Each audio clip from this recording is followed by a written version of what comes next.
கிறிஸ்துவுக்குள் பிரியமான கர்த்தருடைய பிள்ளைகளே, உங்கள் அனைவரையும் ஆண்டவராய் இயேசு கிறிஸ்துவின் நாமத்திலே மீண்டும் இந்த காணொலி மூலமாக இந்த ஆராதனைக்கு அன்போடு கூட அழைக்கிறேன். நாம் இந்த ஆராதனையிலே குடும்பமாக தேவ சமூகத்திலே காத்திருந்து கர்த்தருக்காக பாடல்களை பாடி வசனங்களை தியானித்து கர்த்தரை மகிமைப்படுத்த தேவன் நமக்கு நல்ல வாய்ப்பை மீண்டும் இப்படிப்பட்ட நிகழ்ச்சியின் மூலமாக கொடுத்திருக்கிறார். அதற்காக நான் கர்த்தரை துதிக்கிறேன். இப்போதும் நாம் நம்முடைய கண்களை மூடி தலைகளை தாழ்த்தி கர்த்தருடைய சமூகத்திலே ஆண்டவரை நோக்கி நாம் பார்ப்போம், ஜெபம் செய்வோம்.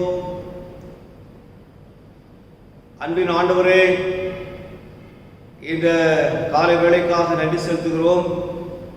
இந்த புதிய வாரத்திலே நீர் எங்களை விசேஷமாக நடத்தும்.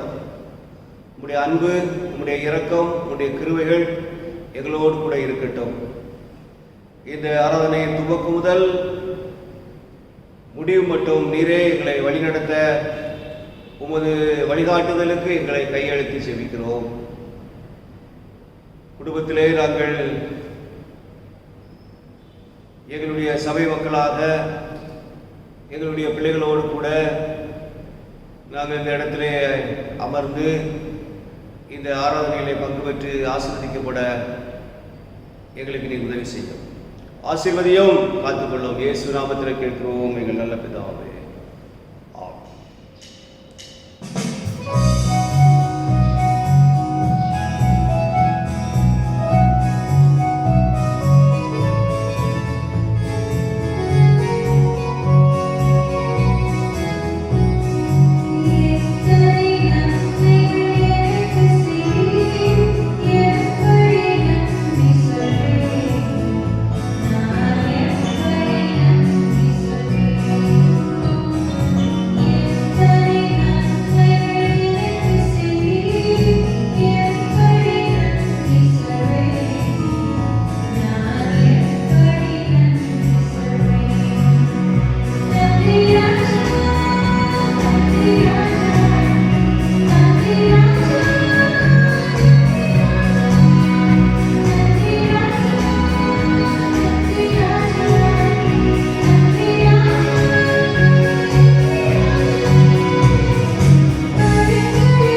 கொள்ளப்பட்ட வேத பகுதி அப்போஸ்தலர் 1ஆம் அதிகாரம் 6 முதல் 11ஆம் வசனம் முடிய. அப்போஸ்தலர் 1ஆம் அதிகாரம் 6 முதல் 11ஆம் வசனம் முடிய. அப்பொழுது கூடி வந்தவர்கள் அவரை நோக்கி, ஆண்டவரே, இக்காலத்திலா ராஜ்யத்தை இஸ்ரவேலுக்கு திரும்ப கொடுப்பீர் என்று கேட்டார்கள். அதற்கு அவர், பிதாவானவர் தம்முடைய ஆதீனத்திலே வைத்திருக்கிற காலங்களையும் வேலைகளையும் அறிகிறது உங்களுக்கு அடுத்ததல்ல. பரிசுத்த ஆவி உங்களிடத்தில் வரும்போது நீங்கள் பலனடைந்து எருசலேமிலும் யூதேயா முழுவதிலும் சமாரியாவிலும் பூமியின் கடைசி பரியந்தமும் எனக்கு சாட்சிகளாய் இருப்பீர்கள் என்றார். இவைகளை அவர் சொன்ன பின்பு அவர்கள் பார்த்து கொண்டிருக்கையில் உயர எடுத்துக் கொள்ளப்பட்டார். அவர்கள் கண்களுக்கு மறைவான ஒரு மேகம் அவரை எடுத்துக்கொண்டது. அவர் போகிற போது அவர்கள் வானத்தை அண்ணாந்து பார்த்து கொண்டிருக்கையில், இதோ வெண்மையான வஸ்திரம் தரித்தவர்கள் 2 பேர் அவர்கள் அருகே நின்று, கலிலேயராகிய மனுஷரே, நீங்கள் ஏன் வானத்தை அண்ணாந்து பார்த்து நிற்கிறீர்கள்? உங்களிடத்தில் நின்று வானத்துக்கு எடுத்துக்கொள்ளப்பட்ட இந்த இயேசுவானவர் எப்படி உங்கள் கண்களுக்கு முன்பாக வானத்துக்கு எழுந்தருளி போனாரோ அப்படியே மறுபடியும் வருவார் என்றார்கள். கர்த்ததாமே வார்த்தைகளை ஆசீர்வதிப்பாராக. ஆமென். கிறிஸ்துவுக்குள் பிரியமானவர்களே, உங்கள் யாவரையும் ஆண்டவராகிய இயேசு கிறிஸ்து நாமத்தினாலே வாழ்த்துகிறேன். இந்த ஓய்வு நாள் ஆராதனைக்கு இந்த வீடியோவின் மூலம் உங்களை சந்திப்பதில் மிகுந்த மகிழ்ச்சி அடைகிறேன். உங்கள் ஒவ்வொருவரையும் கர்த்தர் இந்நாள் மட்டும் பாதுகாத்து வழிநடத்தி வந்திருக்கிறார். அதற்காக என் தேவனை துதிக்கிறேன், ஆண்டவரை ஸ்தோத்தரிக்கிறேன். இப்பவும் உங்களுக்காக ஒரு வசனத்தை வாசித்து உங்களுக்காக நான் செபிக்க விரும்புகிறேன். 37ஆம் சங்கீதம் 4ஆம் வசனம். கர்த்தரிடத்தில் மனமகிழ்ச்சியாயிரு, அவர் உன் இருதயத்தின் வேண்டுதல்களை உனக்கு அருள் செய்வார். பிரியமான தேவஜனமே, சங்கீதக்காரன் இங்கு கர்த்தரிடத்தில் மனமகிழ்ச்சியாக இருக்கும்போது ஆண்டவர் நம்முடைய இருதயத்தின் வேண்டுதலை அருள் செய்வார் என்று சொல்லி இந்த வசனத்தின் மூலம் நமக்கு அவர் விளக்குகிறார். மனமகிழ்ச்சியாக இருப்பதுனா ஒருவரோட நேரத்தை செலவிடுவது, ஒருவரை நேசிப்பது, ஒருவரை கனப்படுத்துவது, ஒருவருக்கு பிரியமான காரியங்களை செய்வது. இதுதான் மனமகிழ்ச்சியோடு, ஒருவரோடு கூட மனமகிழ்ச்சியோடு கூட இருப்பது. நாம் நம்முடைய குடும்பத்தினோடு மனமகிழ்ச்சியாக இருக்க விரும்புகிறோம். கணவரோடு, மனைவியோடு, பிள்ளைகளோடு மனமகிழ்ச்சியோடு கூட நாம் இருக்க விரும்புகிறோம். ஆனால் கர்த்தரோடு மனமகிழ்ச்சியாக இருக்கிறோமா? கர்த்தருக்கு நாம் கொடுக்க வேண்டிய கனத்தை கொடுக்கிறோமா? கர்த்தரை நேசிக்கிறோமா? கர்த்தரை நாம் கனப்படுத்துகிறோமா? கர்த்தருக்கு கொடுக்க வேண்டிய நேரத்தை நாம் கொடுக்கிறோமா? உண்மையாய் கர்த்தரிடத்தில் நாம் மனமகிழ்ச்சியாக இருக்கிறோமா? கர்த்தரிடத்தில் மனமகிழ்ச்சியாக இருக்கும்போது ஆண்டவர் நம்முடைய இருதயத்தின் வேண்டுதல்களை அவர் என்ன பண்றாரா? அருள் செய்கிறார். இருதயத்தின் வேண்டுதல்களை நமக்கு அவர் என்ன பண்றாரு? கொடுக்கிறார் அப்படின்னு வேதம் நமக்கு சொல்லுகிறது. நெகேமியாவின் புத்தகம் 8ஆம் அதிகாரம் 10வது வசனத்துல, கர்த்தருக்குள் மகிழ்ச்சியா இருப்பதே உங்கள் பலன் என்று சொல்லியிருக்கிறது. கர்த்தரிடத்தில் மனமகிழ்ச்சியா இருக்கும்போது அவர் நம் வேண்டுதலை கேட்கிறது மாத்திரமல்லாமல் தேவன் நமக்கு பலனை கொடுக்கிறார். தேவன் நம்மை ஆசீர்வதிக்கிறார். தேவன் நம்முடைய தேவைகள் எல்லாம் கர்த்தர் என்ன பண்றாரு? சந்திக்கிறார். ஏசாயா புத்தகத்திலும் இதே ஒரு வசனத்தை நாம் வாசிக்கிறோம். ஏசாயா 57ஆம் அதிகாரம் 58ஆம் அதிகாரம் 14ஆம் வசனத்துல, அப்போது கர்த்தரில் மனமகிழ்ச்சியா இருப்பாய், பூமியின் உயர்ந்த இடங்களில் உன்னை ஏறி இருக்கும்படி பண்ணி உன் தகப்பனாகி யாக்கோபுடைய சுதந்திரத்தால் உன்னை போஷிப்பேன். ஆண்டவருக்கு நாம் மனமகிழ்ச்சியா இருக்கும்போது தேவன் நம்மை உயர்த்துகிறார், தேவன் நம்மை போஷிக்கிறார் என்று சொல்லி வேதம் சொல்லுகிறது. ஆகையினால் தேவஜனமே, நாம் தேவனிடத்தில் கர்த்தரிடத்தில் மனமகிழ்ச்சியாக இருக்க வேண்டும் என்று கர்த்தர் விரும்புகிறார். அப்போது தேவன் நம்முடைய இருதயத்தின் வேண்டுதலை கேட்கிறார், நமக்கு பலனை கொடுக்கிறார், நம்மை ஆண்டவர் என்ன பண்றாரு? போஷிக்கிறார், நமக்கு உயர்த்துகிறார். ஆகையினாலே நாம் தேவனிடத்தில் மனமகிழ்ச்சியாக இருக்க நாம் பிரயாசப்படுவோம். ஆண்டவருக்கு நேரத்தை கொடுப்போம், ஆண்டவரை கனப்படுத்துவோம், ஆண்டவரை நேசிப்போம், ஆண்டவருக்கு அடுத்த காரியங்களை நாம் திளைத்திருப்போம், மூழ்கி இருப்போம்.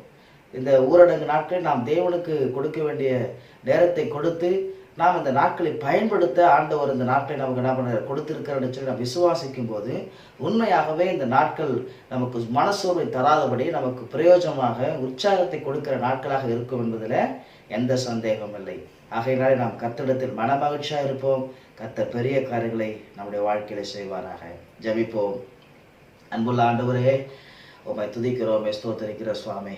ஆண்டவரே, இந்த நாளிலும் நாங்கள் உம்மிடத்தில் மனமகிழ்ச்சியாக இருக்கும்போது எங்கள் இருதயத்தின் வேண்டுதல்களை நீர் கேட்கிறீர். ஆண்டவரே, எங்களுக்கு பலனை தருகிறீர். அது மாத்திரமல்ல, எங்களை உயர்ந்த இடத்துல நீர் வாசம் செய்ய வைக்கிறீர், எங்களை போஷிக்கிறீர். ஆண்டவரே, மிக சிறந்த உன்னதமான ஒரு போஷிப்பினால் என்னை நடத்துகிறீர் என்பதை நாங்கள் விசுவாசிக்கிறோம். உம்மிடத்தில் நாங்கள் மனமகிழ்ச்சியாக இருக்க உதவி செய்யுங்கப்பா. உம்மை நேசிக்க உதவி செய்யுங்கப்பா. உம்மை கனப்படுத்த உதவி செய்யுங்கப்பா. உம்மை உயர்த்த உதவி செய்யுங்கப்பா. ஒரு விசை கூட என்னுடைய இயேசுவை போற்றுகிறோம். திருச்சபை மக்களுக்காக நாங்கள் செபிக்கிறோம்.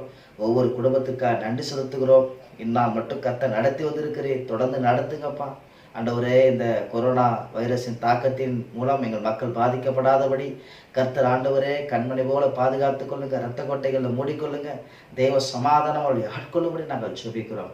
ஒவ்வொரு குடும்பமும் ஆண்டவருடைய கரத்தினாலும் மகிமையினாலும் நிரப்பி பாதுகாத்து கொள்ளும்படியாக நாங்கள் செபிக்கிறோம். சுவாமி, தேவைகள்லாம் கர்த்தர் நீங்கள் சந்திங்க. அவருடைய தலைமை போதகர் பேராயர் அவர்களுக்காக நாங்கள் செபிக்கிறோம். அம்மாவுக்காக பிள்ளைகளுக்காக செபிக்கிறோம். கர்த்தர் இரத்த கொட்டைகளை மூடிக்கொள்ளும். தேவைகள்லாம் கர்த்தர் நாங்கள் சந்திக்கும்படியாக செபிக்கிறோம். கர்த்தருடைய பிரசன்னம் இப்போது உங்களை ஆட்கொள்ளட்டும். இயேசுவின் மூலம் ஜெபிக்கிறோம் எங்கள் ஜீவனுள்ள பரலோக பிதாவே, ஆமென்.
தியானத்திற்கு ஆதாரமாக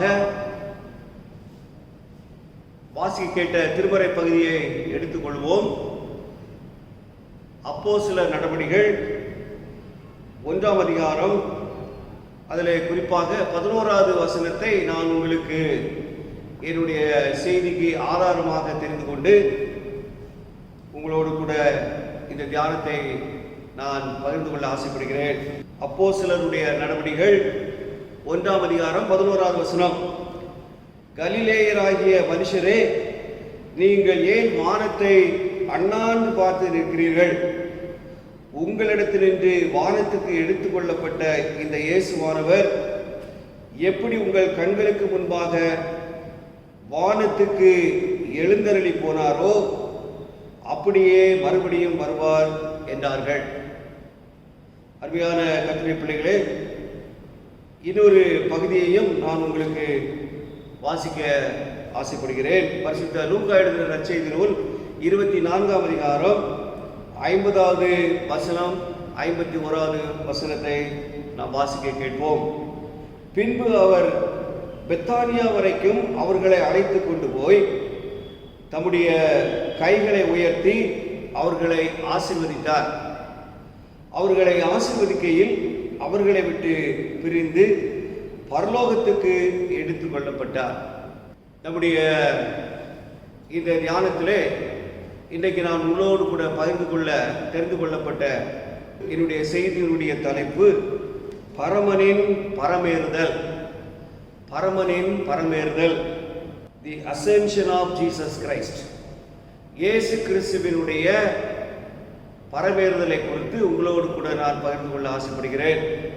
பெந்தகோஸ்துக்கு முந்தின வாரத்திலே பொதுவாக நம்முடைய திருச்சபைகளிலே இந்த சம்பவத்தை குறித்து நாம் தியானிப்பது வழக்கம். ஆண்டவராகிய இயேசு கிறிஸ்து இந்த உலகத்திலே அவர் பிறந்து, அவர் வாழ்ந்து, அவர் மரித்து, அடக்கம் பண்ணப்பட்டு, அவர் உயிர்த்தெழுந்து விண்ணுலகத்துக்கு ஏறி அவர் உயர்த்தப்பட்டார். தேவனுடைய வலது பார்சத்திலே அவர் வீற்றிருந்தார் என்று நாம் பார்க்கிறோம். அன்புக்குரியவர்களே, ஆண்டவராகிய இயேசு கிறிஸ்துவினுடைய வாழ்க்கையிலே அங்கு மிக முக்கியமான சம்பவங்கள் உண்டு. அதில் கன்னி பிறப்பு, வர்ஜின் பர்த் என்பது ரொம்ப முக்கியம். ஆண்டவர் இந்த உலகத்திலே ஒரு கன்னிக்கு மைந்தனாக பிறந்தார்.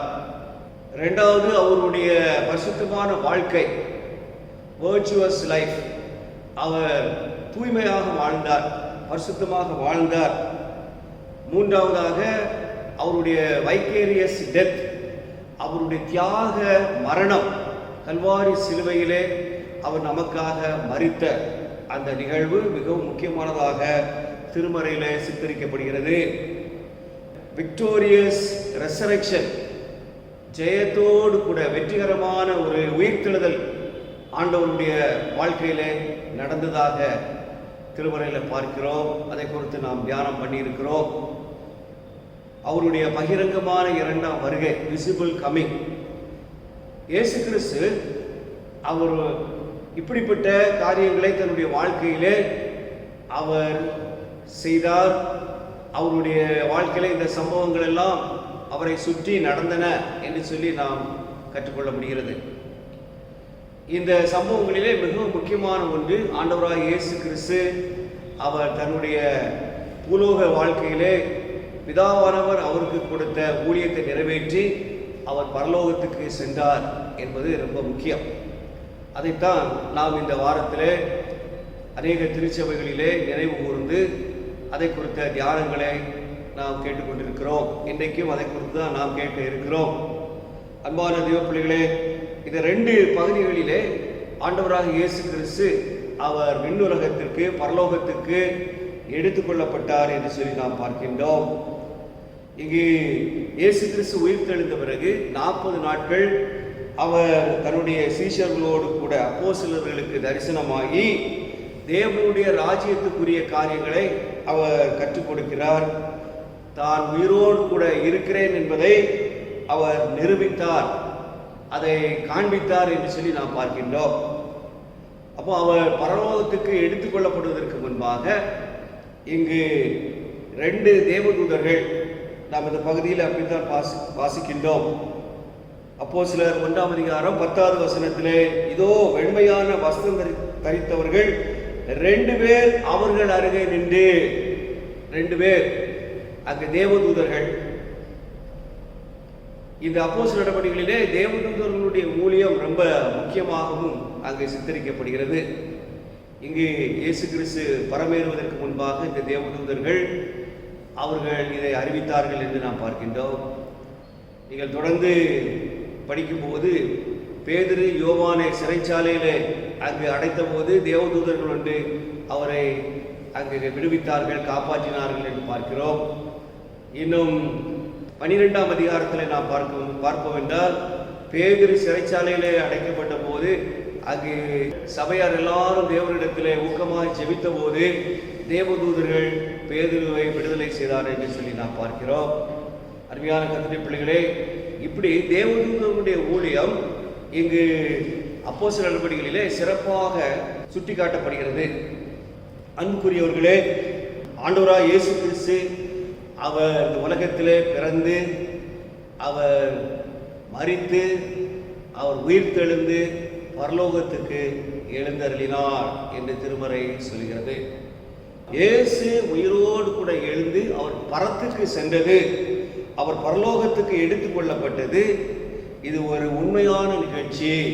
இயேசு கிறிஸ்துவனுடைய பரமேறுதல் மிகவும் உண்மையானது. இது ஒரு கற்பனை கதை அல்ல, கட்டுக்கதை அல்ல. It was an actual event. அது மாத்திரமல்ல, இது அங்கு ஆண்டவர் தன்னுடைய சீஷர்களுக்கு முன்பாக பகிரங்கமாக எல்லாரும் காணக்கூடிய அளவுக்கு அவர் எழுந்தருளி போனார். It was a visible event என்று நாம் கற்றுக்கொள்ள முடிகிறது. அன்புக்குரியவர்களே, இயேசு கிறிஸ்து உயிர்த்தெழுந்து பரலோகத்துக்கு சென்றார் என்கின்ற இந்த சம்பவத்தை நாம் பார்க்கும்போது, அங்கு ஆண்டவரை ஏற்றுக்கொள்வதற்கு பரலோகம் திறந்தது. அங்கு ஆண்டவர் உலோகத்திலிருந்து மேலே எழுந்தருளி சென்றார். There was an exit. அவரை இந்த உலகமானது விடுவித்தது. There was an entrance. பரலோகமானது அவரை ஏற்றுக்கொண்டது. 2 காரியங்களை பார்க்கிறோம். ஆண்டவர் இந்த உலகத்திலிருந்து அவர் மேலே சென்றார், பரலோகம் திறக்கப்பட்டு அவர் பரலோகத்துக்கு எடுத்துக்கொள்ளப்பட்டார். அன்புக்குரியவர்களே, இந்த பரமேறுதலினால் நாம் கற்றுக்கொள்ளக்கூடிய காரியங்கள் என்ன என்பதை இன்றைக்கு நாம் பார்க்க இருக்கிறோம். முதலாவதாக, இந்த பரமேறுதலினால் நாம் முதலாவது ஆண்டவருடைய வார்த்தையிலிருந்து கற்றுக்கொள்ளக்கூடிய முதல் காரியம், இயேசு கிறிஸ்து பாடு அனுபவித்த பிறகு பரமேறினார். இயேசு கிறிஸ்து அவர் பாடு அனுபவித்து பரமேறினார் என்று திருமறையிலே நாம் கற்றுக்கொள்கிறோம். Jesus ascended as the crucified one. அவர் சிலுவையிலே அறையப்பட்டு பாடுபட்டு நமக்காக இரட்சிப்பின் பணியை நிறைவேற்றி அவர் பரமேறினார் என்பதை திருமறை நமக்கு தெளிவாக கற்றுக் கொடுக்கிறது. எபிரேயர் 10ஆம் அதிகாரத்தை எடுத்து நீங்கள் வாசித்து பார்க்கும்போது, எபிரேயர் 10ஆம் அதிகாரம் 12வது வசனத்தில் இங்கு ஆண்டவருடைய திருமறை தெளிவாக சொல்கிறது, இவரோ பாவங்களுக்காக ஒரே பலியை செலுத்தி என்றென்றைக்கும் தேவனுடைய வலது பார்சத்தில் உட்கார்ந்து இனி தம்முடைய சத்துருக்களை தமது பாதபடியாக்கி போடும் வரைக்கும் காத்து கொண்டிருக்கிறார். இவரோ பாவங்களுக்காக ஒரே பலியை செலுத்தி அவர் நமக்காக இந்த உலகத்திலே பாடுபட்டு அங்கு இரத்தம் சிந்தி இரட்சிப்பை சம்பாதித்து அவர் இப்போது தேவனுடைய வலது பார்சத்திலே உட்கார்ந்திருக்கிறார். இப்போ தேவனுடைய வலது பார்சத்திலே அவர் சென்றார் என்று சொன்னால், அவர் எதை செய்துவிட்டு சென்றார்? நமக்காக கல்வாரி சிலுவையிலே அறையப்பட்டு எல்லா விதமான இரட்சிப்பின் பணியை நிறைவேற்றிவிட்டு அவர் சென்றார். முதலாவது நாம் கற்றுக்கொள்ளக்கூடிய முதல் காரியம், இயேசு கிறிஸ்து பாடு அனுபவித்து பரமேறினார். Jesus ascended as the crucified one. அவர் சிலுவையிலே அறையப்பட்ட பிறகு அந்த பணியை நிறைவேற்றி பரலோகத்துக்கு சென்றார். இரண்டாவதாக இயேசு கிறிஸ்து பாதாளம் ஜெயித்து பரமேறினார். மரணத்தை அவர் ஜெயித்தார். Jesus ascended as the conquering one. இயேசு ஜெயம் கொண்டவராய் பரலோகத்துக்கு எடுத்துக் கொள்ளப்பட்டார். அவர் வெற்றி வேந்தராக பரலோகத்துக்குள்ளே நுழைந்தார். பரலோகம் அவரை ஏற்றுக்கொண்ட போது அவர் தோல்வி அடைந்தவராக அல்ல, வெற்றி பெற்ற ஒரு ஜெயவேந்தனாக அவர் பரலோகத்துக்கு சென்றார் என்று நாம் திருமறையிலே கற்றுக்கொள்கிறோம். அன்புக்குரியவர்களே, கொலோசியர் 2 அதிகாரம் 13வது வசனத்திலையும் திருமறையை எடுத்து நாம் வாசித்து பார்க்கும்போது, இயேசு கிறிஸ்து கல்வாரி சிலுவையிலே நமக்காக சிலுவையிலே ஒரு பெரிய வெற்றியின் காரியத்தை செய்து நிறைவேற்றினார். நமக்கு எதிரடையாகவும் கட்டளைகளால் நமக்கு விரோதமாகவும் இருந்த கையெழுத்தை குலைத்து அதை நடுவில் இராதபடிக்கு எடுத்து சிலுவையின் மேல் ஆணி அடித்து துரைத்தனங்களையும் அதிகாரங்களையும் உரிந்து கொண்டு வெளியரங்கமான கோலமாக்கி அவைகளின் மேல் சிலுவையிலே வெற்றி சிறந்தார். அவர் மரணத்தை ஜெயித்தார், பாதாளத்தை மேற்கொண்டார், வெற்றி வேந்தனாய் பரலோகத்துக்கு சென்றார்.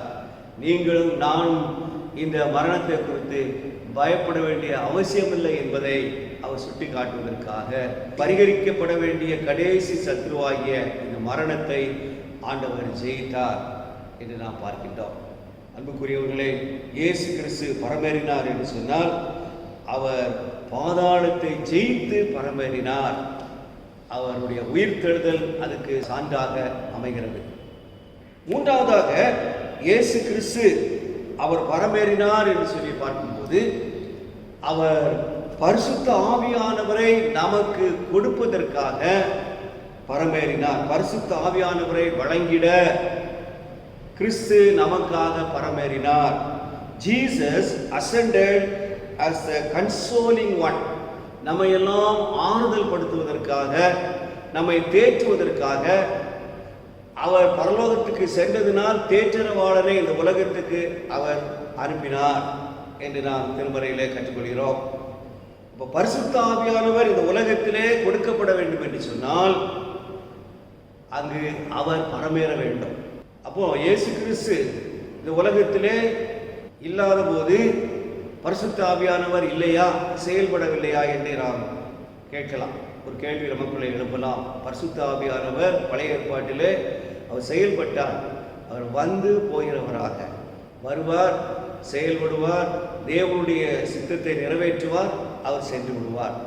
தேவ சித்தத்தை நிறைவேற்ற பரிசுத்த ஆவியானவர் அவ்வப்போது மக்களை அவர் அபிஷேகித்து பயன்படுத்தி அங்கு தன்னுடைய கடமைகளை முடித்துவிட்டு அவர் சென்று விடுகிறவராக இருந்தார். வந்து போகிற ஆவியானவராக இருந்தார். ஆனால் இயேசு கிறிஸ்து அவர் பரமேறின பிறகு பரிசுத்த ஆவியானவர் நமக்கு கொடுக்கப்பட்டதினால் நம்மோடு கூட அவர் நிரந்தரமாய் இருப்பதற்காக, தங்கி இருப்பதற்காக, நம் மூலமாக நம்மோடு கூட இருந்து செயல்படுவதற்காக, ஆத்துமாக்களை ரட்சிப்பதற்காக, சபைகளை உருவாக்குவதற்காக, அங்கு ஊழியர்களை அவர் எழுப்பி பல இடங்களுக்கு அனுப்புவதற்காக பரிசுத்த ஆவியானவர் நமக்கு அங்கு கொடுக்கப்பட வேண்டிய அவசியம் இருந்தது. ஆகவே பரிசுத்த ஆவியானவரை நமக்கு வழங்கிட கிறிஸ்து பரமேறினார் என்று திருமறையிலே நாம் கற்றுக்கொள்கின்றோம். யோவான் 16 அதிகாரம் 7வது வசனத்திலே இந்த சத்தியத்தை நாம் கற்றுக்கொள்ள முடிகிறது. ஆண்டவராகிய இயேசு கிறிஸ்து அவர் அங்கு மேல் வீட்டறை அந்த போதனையிலே இதை அவர் தெளிவாக சொல்லுகிறதை நாம் திருமறையிலே கற்றுக்கொள்கிறோம். யோவான் 16 அதிகாரம் 7வது வசனத்திலே ஆண்டவர் என்ன சொல்கிறார்? நான் உங்களுக்கு உண்மையை சொல்கிறேன், நான் போகிறது உங்களுக்கு பிரயோஜனமாய் இருக்கும். நான் போகாதிருந்தால் தேற்றரவாளன் உங்களிடத்தில் வரார். நான் போவேனேயாகில் அவரை உங்களிடத்திற்கு அனுப்புவேன். இன்னும் திருமறையில வாசிக்கிறோம், இதே யோவான்ல அவர் மகிமைப்படாததினால் இன்னும் பரிசுத்த ஆவியானவர் அருளப்படவில்லை. இயேசு கிறிஸ்து சிலுவிலை அறையப்பட்டு உயிர் தெழுந்து அவர் பரலோகத்துக்கு எடுத்துக்கொள்ளப்பட்டு அங்கு தேவனுடைய வலது பார்சத்தில் வீற்றிருக்கக்கூடிய அந்த சூழ்நிலை வரைக்கும் பரிசுத்த ஆவியானவர் உலகத்திலே நிரந்தரமாய் தங்கியிருப்பதற்கு கொடுக்கப்படவில்லை என்று திருமறை நமக்கு கற்றுக் கொடுக்கிறது. அன்புக்குரியவர்களே, ஆண்டவராகிய இயேசு கிறிஸ்து நமக்காக பரமேறினார். பரிசுத்த ஆவியானவர் இந்த உலகத்திலே அவர் இறங்கி வந்தார் என்று நாம் பார்க்கிறோம். திருமறையிலே நாம் கற்றுக்கொள்ளக்கூடிய காரியம் இதுதான். இயேசு கிறிஸ்து பரமேறினார், பரிசுத்த ஆவியானவர் இறங்கி வந்தார், திருச்சபை வெளியே சென்று ஊழியம் செய்தது. Jesus went up, the Holy Spirit came down, the church went out. இயேசு கிறிஸ்து பரமேறினார், பரிசுத்த ஆவியானவர் கீழே இறங்கினார். அதனுடைய விளைவாக திருச்சபை புறப்பட்டு சென்றது. அந்த பரிசுத்த ஆவியானவர் உலகத்திலே கொடுக்கப்படாத பட்சத்தில் நமக்கு நம்பிக்கை இல்லை, ஊழியங்கள் இல்லை, ஆறுதல் இல்லை, அமைதி இல்லை, நமக்கு மகிழ்ச்சி இல்லை. இதையெல்லாம் கொடுப்பதற்காக பரிசுத்த ஆவியானவர் இந்த உலகத்தில் அவர் அங்கு அருளப்பட்டார். அதற்காக இயேசு கிறிஸ்து பரமேறினார் என்று நாம் பார்க்கின்றோம். அது மாத்திரமல்ல, நான்காவதாக இயேசு கிறிஸ்து நமக்காக பிதாவினிடத்திலே பரிந்து பேசுவதற்காக அவர் பரமேறினார். இயேசு கிறிஸ்து பரிந்து பேசிட பரமேறினார் என்று பார்க்கிறோம். Jesus ascended as the confessing one. நமக்காக பரிந்து பேசக்கூடிய ஒரு நபராக தேவனுடைய வலது பார்சத்திலே போய் அவர் அமர்ந்து நமக்காக வேண்டுதல் செய்கிறவராய் அவர் காணப்படுகிறார். 1 யோவான் 2ஆம் அதிகாரம் 1வது வசனத்திலே நாம் பார்க்கிறோம், என் பிள்ளைகளே, நீங்கள் பாவம் செய்யாதபடிக்கு இவைகளை உங்களுக்கு எழுதுகிறேன். ஒருவன் பாவம் செய்வானானால் நீதிபரராய் இருக்கிற இயேசு கிறிஸ்து நமக்காக பிதாவினிடத்தில் பரிந்து பேசுகிறவராய் இருக்கிறார். அல்லேலூயா! ஆண்டவர் நமக்காக பரிந்து பேசிக் கொண்டிருக்கிறார். எவ்வளவு ஒரு நல்ல தேவனை நாம் சேவிக்கிறோம் இல்லையா? இன்றைக்கும் நம்முடைய பலவீனங்கள் மத்தியிலே, நம்முடைய தோல்விகள் மத்தியிலே, நம்முடைய வாழ்க்கையிலே காணப்படுகிற பலவிதமான இழப்புகள் மத்தியிலே, நெருக்கங்களின் மத்தியிலே, அவருக்கு விரோதமாக நாம் தவறுகளை செய்திருந்தாலும் அவரிடத்தில் வரும்போது, அவரிடத்தில் அதை அறிக்கை செய்யும் போது ஆண்டவர் என்ன செய்கிறாரு? நமக்காக இயேசு கிறிஸ்து பிதாவினிடத்தில் பரிந்து பேசிக் கொண்டிருக்கிறார். அதற்காக தான் அவர் பரலோகத்துக்கு அவர் எடுத்துக்கொள்ளப்பட்டார். ரோமர் 8ஆம் அதிகாரம் 34வது வசனத்திலும் கூட இங்கு ஆண்டவர் நமக்காக அவர் வேண்டுதல் செய்கிறவராய் இருக்கிறார் என்று பவுலடியார் உறுதியாக சொல்கிறதை நாம் பார்க்கிறோம். ஆக்கனைக்குள்ளாக தீர்க்கிறவர் யார்? கிறிஸ்துவே மரித்தவர், அவரே எழுந்தும் இருக்கிறார். பாருங்கள் 8:34, அவரே தேவனுடைய வலது பார்சத்திலும் இருக்கிறவர், நமக்காக வேண்டுதல் செய்கிறவரும் அவரே. தேவனுடைய வலது பார்சத்தில் இருந்து வேண்டுதல் செய்கிறவரும் அவரே. ஆண்டவர் பரலோகத்துக்கு சென்றதினால் நமக்காக அவர் வேண்டுதல் செய்கிறார். பரிந்து பேசிட பரமேறினார் ஆண்டவராக இயேசு கிறிஸ்து.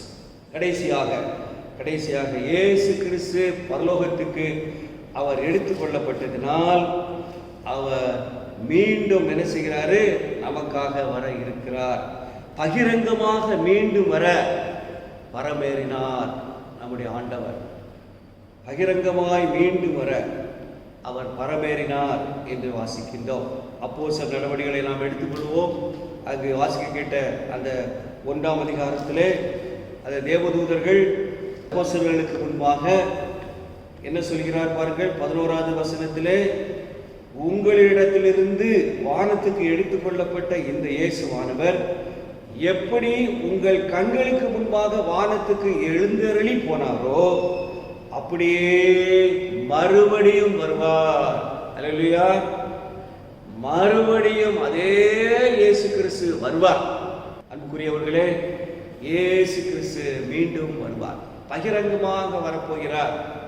அவருடைய ரகசிய வருகையை குறித்து சொல்லவில்லை, இயேசு கிறிஸ்துவனுடைய பகிரங்க வருகையை குறித்து இந்த இடத்துல அங்கு தேவதூதர்கள் சுட்டி காட்டுகிறதை நாம் பார்க்கின்றோம்.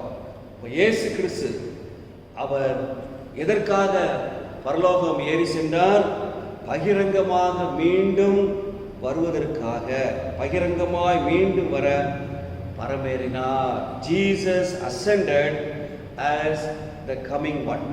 வரப்போகிறவராய், மீண்டும் வரப்போகிறவராய் இந்த உலகத்துக்கு அவர் வந்து தன்னுடைய ராஜ்யத்தை, தன்னுடைய ஆளுகையை ஸ்தாபிப்பதற்காக அவருடைய பகிரங்க வருகை அப்படியாக அமைய இருக்கிறது.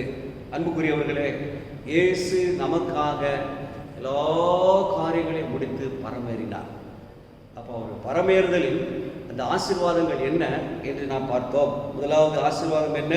பாடு அனுபவித்து பரமேறினார்.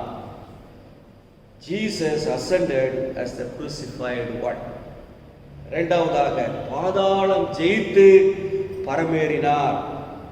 Jesus ascended as the conquering one. மூன்றாவது பரிசுத்த ஆவியானவரை வழங்கிட பரமேறினார்.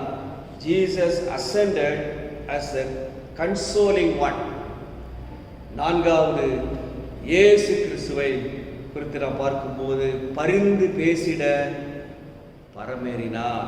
Jesus ascended as the confessing one. நிறைவாக கடைசியாக நாம் பார்த்தோம், பகிரங்கமாய் மீண்டும் வருவதற்காக பரமேறினார். Jesus ascended as the coming one. இந்த ஆண்டவர் பரமேறி சென்றிருக்கிறார். நமக்காக தேவனுடைய வலது பார்சத்திலே உட்கார்ந்து பரிந்து பேசிக் கொண்டிருக்கிறார். சீக்கிரமாக மறுபடியும் வரப்போகிறார்.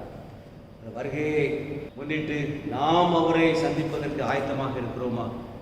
பரிசுத்தமாக நாம் வாழ்கிறோமா? விழிப்போடு கூட இருக்கிறோமா? ஜெபிக்கிறவர்களாக இருக்கிறோமா? ஆண்டவரோடு கூட தொடர்புடைய மக்களாக நாம் இருக்கிறோமா? ஆண்டவர் நம்மை பார்த்து உள்ள கன்னிகைகளாகிய அந்த 5 பேரை இந்த மணவாளை கூட்டிக் கொண்டு சென்றது போல நம்மை அழைத்து செல்வதற்கு நாம் ஆயத்தமாக இருக்கிறோமா? அல்லது கடைசி நேரத்திலே ஆயத்தம் இல்லாமல் கைவிடப்பட்ட புத்தி இல்லாத 5 கன்னிகைகளைப் போல நாம் காணப்படுகிறோமா என்பதை நாம் ஆராய்ந்து பார்த்து ஆண்டவருக்கு நம்மை அர்ப்பணிப்போம். ஆண்டவர் நமக்கு எல்லா கிருபைகளையும் இரக்கங்களையும் கொடுத்து அவருடைய வருகையை நாம் எதிர்கொண்டு சந்தித்து, ஆண்டவரே வாரும், இயேசுவே வாரும், மாரநாதா என்று சொல்லி அவரை நாம் அழைக்கின்ற அப்படிப்பட்ட பரிசுத்த கூட்டத்தின் மக்களாக காணப்பட தேவன் நமக்கு எல்லா ஆயுதங்களையும் கிருபைகளையும் அவருடைய பரிசுத்த ஆவியானவர் மூலமாக, வேத வசனத்தின் மூலமாக, நம்முடைய ஒப்பு கொடுத்தல் மூலமாக ஆண்டவர் நம்மை ஆசீர்வதிப்பாராக, நம்மை நடத்துவாராக. ஆமென். Thank you.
கிறிஸ்துக்கள் அன்பானவர்களே, முக்கியமான 1-2 அறிவிப்புகள்.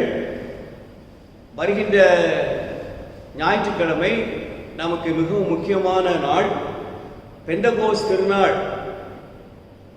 நாம் ஒருவேளை ஆலயத்திலே கூடி வர முடியாத ஒரு சூழலை வருகிற வாரத்திலே காணப்பட்டாலும், அந்த பெந்தகோஸ்து திருநாளை நாம் ஆங்காங்கே வீடுகளிலே இருந்து இந்த ஆராதனையிலே குடும்பமாக பங்கு பெற்று ஆண்டவர் நமக்கு தருகின்ற ஆசீர்வாதங்களை பெற்றுக்கொள்ள, ஆவியானவருடைய அந்த அபிஷேகத்தின் ஆசீர்வாதங்களை நாம் அடைந்திட ஆண்டவர் நம்மை வழிநடத்துவாராக.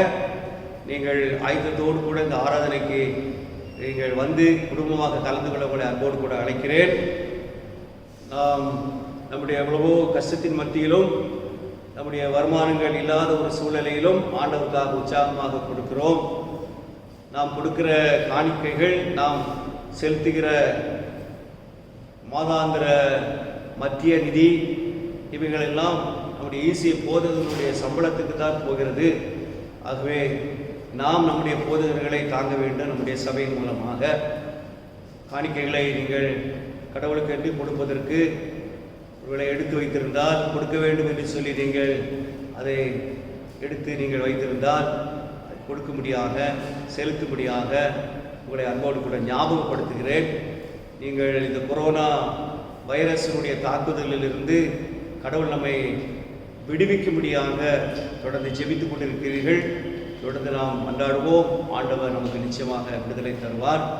அது மாத்திரமல்ல, முக்கியமாக வருகிற ஞாயிற்றுக்கிழமை 31ஆம் தேதி மதியம் 12 மணி முதல் 12:20 வரை 20 நிமிஷங்கள் நம்முடைய இந்திய தேசத்துக்காக நீங்கள் ஆங்காங்கே வீடுகளில் இருந்து ஒரு 20 நிமிடங்கள் உங்களை ஜெபிக்கும்படியாக கேட்டுக்கொள்கிறேன். நம்முடைய தேசத்துக்காக, நம்முடைய தேசத்திலே நாம் சந்திக்கின்ற இந்த சூழ்நிலை மாறத்தக்கதாக, நம்முடைய தேசத்தினுடைய அரசாங்கத்துக்காக, நம்மை ஆளுகிற மக்களுக்காக, நமக்கு இந்த கொரோனா வைரஸ் தாக்குதல் நாட்களிலே உதவி செய்கின்ற மருத்துவர்கள், இன்னும் பலவிதமான கூட்டத்தார், இவர்களுக்கெல்லாம் ஆண்டவர் பாதுகாப்பையும் கிருபைகளையும் கொடுத்து நம்மை வழிநடத்தும்படியாக நீங்கள் ஒரு 20 நிமிடம் ஆண்டவருடைய சமூகத்திலே காத்திருந்து இந்த காரியங்களுக்காக ஜெபிக்கும்படியாக உங்களை அன்போடு கூட நான் கேட்டுக்கொள்கிறேன்.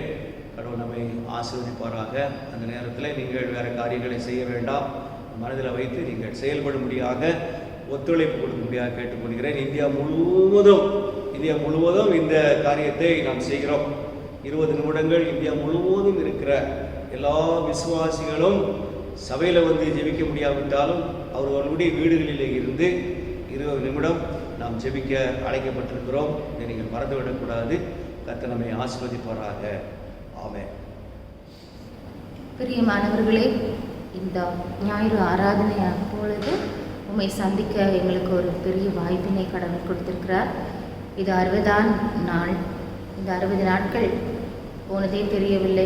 இவ்வளோ துன்பங்கள், துயரங்கள், உலகத்திலே பல இன்னல்கள் வழியே மக்கள் இருந்தாலும் நம்மளையும் நம்மை சார்ந்தவர்களையும் நம்ம குடும்பங்களையும் கர்த்தர் அழகாக நடத்தி கொண்டு வருகிறார். அவருடைய நோக்கம் என்னவென்று நமக்கு தெரியாது. ஆனால் அவருடைய சித்தத்துக்கு ஒப்பு கொடுத்து நாம் ஒன்று கூடி இது மாதிரி ஆராதிக்கும் பொழுது கட்டாயம் கர்த்தருடைய சமூகம் நம் மத்தியில் இருக்கும். அதை உணர்ந்து நாம் இப்பொழுது ஜெபிப்போம்.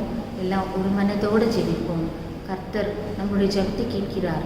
அதனால் ஒரு மனதோடு நாம் ஜெபிப்போம்.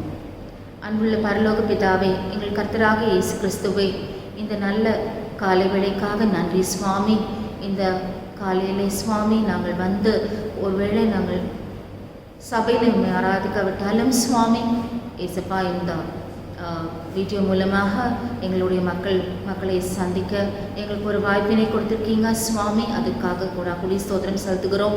ஒரு மனதோடு உங்களுடைய சமூகத்தில் வந்திருக்கிறோம் சுவாமி. எங்களில் காணப்படும் குற்றங்கள், குறைவுகள், மீறல்கள்லாம் தயவாக மன்னித்து எங்களுடைய ஜெபங்கள் உங்களுடைய சமூகத்திலே ஏற்றுக்கொள்ளப்பட கிருபை செய்துள்ள சுவாமி. ஏசப்பா, எங்களுக்காக மரித்தீர், உயிர் தெழுந்தீர், எங்களுக்காக மறுவாழ்வு கொடுத்திருக்கிறீர். அதுக்காக கூட கூடி ஸ்தோத்திரம் செலுத்துகிறோம். இந்த கால வேளையிலே சுவாமி அதை நாங்கள் மறுபடியும் நாங்கள் ஞாபகப்படுத்துகிறோம் சுவாமி. எங்களுக்காக நீர் மரித்து உயிர் தெழுந்த தேவன். நீர் உயிர் தெழுந்த பொழுது எங்களுக்கு எல்லாவற்றிலும் நீ வெற்றி சிறந்து வந்தீர் சுவாமி. எங்களுடைய வியாதிகள், எங்களுடைய போராட்டங்கள், எங்களுடைய எல்லா சூழ்நிலைகளிலும் சுவாமி நாங்கள் வெற்றி சிறக்க வேண்டும் என்பதுதான் உம்முடைய நோக்கம், உம்முடைய சித்தம். நீர் எங்களுடைய ஆத்மாக்களுக்காக வந்திருக்கீங்க சுவாமி. அதை நாங்கள் உணர்ந்து கொண்டு சுவாமி மறுபடியுமாக எங்களை தாழ்த்தி உடைய பரிசு கரத்திலே கொடுக்கிறோம் சுவாமி. சபையாக எங்களுடைய குடும்பத்தோடு நாங்கள் உம்மை நோக்கி பார்க்கும் பொழுது உடைய கிருபையின் கருத்தின் எங்களை கொடுக்கிறோம் சுவாமி. மட்டுமாக எங்களை ஏற்று நீர் சுமந்தீர், தப்புவத்தீர், பெரிய காரியங்களை செய்ய வல்லவராக இருக்கீங்க. அது மாத்திரமல்ல சுவாமி, உங்களுடைய உயிர்த்தெழுதலின் வல்லமை எங்களுடைய வாழ்க்கையிலே நாங்கள் அனுபவித்துக் கொண்டிருக்கிறோம். ஒவ்வொரு நாளும் எவ்வளோ போராட்டங்கள், எவ்வளோ சூழ்நிலைகள் வந்தாலும் சுவாமி நீர் எங்களுக்காக பிதாவிடம் பரிந்து பேசிக் கொண்டிருக்கிறீர் சுவாமி. எங்களுடைய எல்லா ஜெபங்களையும் நாங்கள் ஏறெடுக்கும் பொழுது அது எல்லாவற்றிலும் நீர் பிதாவிடம் நீர் எங்களுக்காக பேசிக்கொண்டிருக்கிறீர். எங்களுக்காக எவ்வளோ பதில்களை வாங்கி கொடுத்தீங்க சுவாமி. இயேசுப்பா, இந்த வேளையிலே உடைய கிருபைக்காக நன்றி செலுத்துகிறோம், உடைய இரக்கங்களுக்காக நன்றி செலுத்துகிறோம். நீ நேற்றும் என்றும் என்றும் மாறாத தேவனாக எங்கள் மத்தியிலே மட்டுமாக நீ நடத்தி கொண்டு வருகிறீர். அதுக்காக ஸ்தோத்திரம் செலுத்துகிறோம் சுவாமி. உண்மை எவ்வளோ ஸ்தோத்திரத்தாலும் மிக ஆகாது சுவாமி. ஏசப்பா, நாங்கள் நிற்பதும் நிர்மூலம் ஆகாமல் இருப்பதும் உடைய சுத்த கிருபை சுவாமி. அந்த பெரிதான கிருபைக்காக நன்றி, உடைய இரக்கங்களுக்காக நன்றி. ஒவ்வொரு நாளும் எங்கள் வீட்டின் அப்பத்தையும் தண்ணீரையும் ஆசீர்வதித்து வருகிறீர். அதற்காக ஸ்தோத்திரம் செலுத்துகிறோம் சுவாமி. ஏசப்பா, எங்களுடைய இக்கட்டான சூழ்நிலையில சுவாமி எங்களையும் எங்கள் குடும்பங்களையும் நீ வர்த்திக்க பண்ண வல்லவராக இருக்கிறீங்க சுவாமி. எதிர்காலத்தை நோக்கி பார்க்கும் பொழுது எங்களுக்கு ஒன்றும் புரியவில்லை. ஆனால் எங்களுக்கு ஒரே ஒரு பெரிய ஹோப் தான் சுவாமி. இயேசு கிறிஸ்து எங்களுக்கு முன்பாக இருக்கிறார். நீர் எங்களுக்கு முன்பாக சென்று புனலானவர்களை சபையாக்கி எங்களுக்காக பெரிய காரியங்களை செய்ய வல்லவராக்கீங்க. எப்பேற்பட்ட சூழ்நிலையிலும், எப்பேற்பட்ட போராட்டங்களும், எப்பேற்பட்ட காற்றுகளும் எங்களை அடித்தாலும் சுவாமி நீர் எங்களுக்கு நீர் நின்று இறையாதே, அமைதியா இரு என்று சொல்லி இந்த பயங்கரமான கொரோனா வியாதியிலிருந்து எங்கள் மக்களையும் எங்களையும் பாதுகாத்துக்கொள்ளும் சுவாமி. விடுதலைப்படுத்தும், எங்களுக்கு நல்ல நாட்களை கட்டளிடும் சுவாமி. விடுதலையின் நாட்களை கட்டளிடும் சுவாமி. மறுபடியுமாக நாங்கள் ஆலயத்தை வந்து உம்மை ஸ்தோத்திரிக்க, பணிந்து கொள்ள, குடும்பமாக ஆராதிக்க ஏசப்பா அதுக்காக எங்கள் ஒரு பெரிய வாய்ப்பினை கட்டளட சுவாமி. ஏசப்பா, நீர் எங்களுடைய இருதயத்தின் வாஞ்சைகளை நிறைவேற்ற தெய்வன். நாங்கள் கேட்ட வசனத்தின் படியாக ஏசப்பா எங்களுடைய வாழ்க்கையிலே நீர் எங்களுக்கு ரட்சிப்பை கொடுத்து எங்களை மட்டுமாக நடத்தி வந்திருக்கிறீர். அதற்காக ஸ்தோத்திரம். எல்லா நன்மைகளையும் கிருபைகளும் உம்முடைய கரத்திலிருந்து நாங்கள் பெற்றுக்கொண்டோம் சுவாமி. அதற்காக ஸ்தோத்திரம் செலுத்துகிறோம். பெரியவர்கள், சிறியவர்கள், வாலிபர்கள், பெண்கள், குழந்தைகள் எல்லாரையும் உடைய பரிசுத்த கரத்திலே கொடுக்கிறோம் சுவாமி. பேர் பேராக ஆசீர்வதியும். திருமண நாட்களை ஆசீர்வதியும். ஏசப்பா, பிறந்த நாட்களை ஆசீர்வதியும். எல்லாவற்றிலும், எல்லா சூழ்நிலைகளிலும் உம்முடைய கரம் எங்களோடு இருந்து எங்களை பாதுகாத்து வழி நடத்திட்டும் சுவாமி. ஆசீர்வதியும், காத்துக்கொண்டு வழி நடத்தும். விசேஷமாக எங்களுடைய ஸ்தாபனத்துக்காக ஜெபிக்கிறோம் சுவாமி. எங்களுடைய ஃபாதர் பிஷப்புக்காக ஜெபிக்கிறோம். அவருடைய தரிசனத்துக்காக ஜெபிக்கிறோம். அதிலே நாங்களும் ஒரு பங்கு கொள்ள எங்களுக்கும் ஒரு பெரிய வாய்ப்பினை தாரும் சுவாமி. எல்லா ஆத்துமாக்களுக்கும் நாங்கள் திறப்பின் வாசலில் நிற்க எங்களுக்கு மறுபடியும் ஒரு வாய்ப்பினை கொடுத்திருக்கிறீர். ஏசப்பா, ஒருவேளை வெளியே சென்று நாங்கள் ஊழியம் செய்யாட்டி கூட சுவாமி திறப்பின் வாசலில் நின்று நாங்கள் ஜெபிக்கவும் ஆராதிக்கவும் உம்முடைய மண்டை சுவாமி இந்த ஆத்மாக்களுக்காக ஜெபிக்கவும் எங்களுக்கு ஒரு பெரிய வாய்ப்பினை தாரும். ஏசப்பா, ஆத்ம பாரத்தை எங்களுக்கு தாரும் சுவாமி. எங்களுக்காகவே நாங்கள் வாழ்ந்து விடாதபடிக்கு சுவாமி உம்முடைய தரிசனத்துக்கு நாங்கள் ஒரு பங்கு ஆற்ற எங்களுக்கு ஒரு பெரிய வாய்ப்பை கட்டளிடும் சுவாமி. ஆசீர்வதியும், காத்துக்கொண்டு வழி நடத்தும். எதிர்காலத்தை உடைய கருத்தில் ஒப்புக்கொடுக்கிறோம். நிறைய பொறுப்பேற்றுக் கொள்ளும். ஆசீர்வதியும், காத்துக்கொண்டு வழி நடத்தும். என்னுடைய சின்ன பாஸ்டரையும் பாஸ்டரமாக ஆசீர்வதியும். எல்லாரையும் அவரோட குழந்தை ஆசீர்வதியும். நிறைய வளர்த்து தாரும். எல்லா துதி கனம் மகிமை யாவும் உமக்கே செலுத்துகிறோம் சுவாமி. உடைய கிருபைகளுக்காக நன்றி செலுத்துகிறோம். இரக்கங்களுக்காக நன்றி செலுத்துகிறோம். இயேசு கிறிஸ்துவின் இனிய நாமத்தில் கெஞ்சி கேட்டுக்கொள்கிறேன் ஜீவனுள்ள நல்ல பிதாவே, ஆமேன். ஆசீர்வாதத்தை பெற்றுக்கொள்வோம். நம்முடைய கர்த்தராகிய இயேசு கிறிஸ்துவின் கிருபையும் பிதாவாகிய தேவனுடைய அன்பும் பரிசுத்த ஆவியானவருடைய ஐக்கியம் ஆசீர்வாதங்களும் நம் அனைவரோடு கூட இன்றும் என்றும் சதா காலங்களிலும் நம்மோடு நிலைத்திருப்பதாக. ஆமேன். என் ஆத்மாவே கர்த்தரை ஸ்தோத்திரி, என் முழு உள்ளமே அவருடைய பரிசுத்த நாமத்தை ஸ்தோத்திரி. என் ஆத்மாவே கர்த்தரை ஸ்தோத்திரி, அவர் செய்த சகல உபகாரங்களை மறவாதே. ஆமேன்.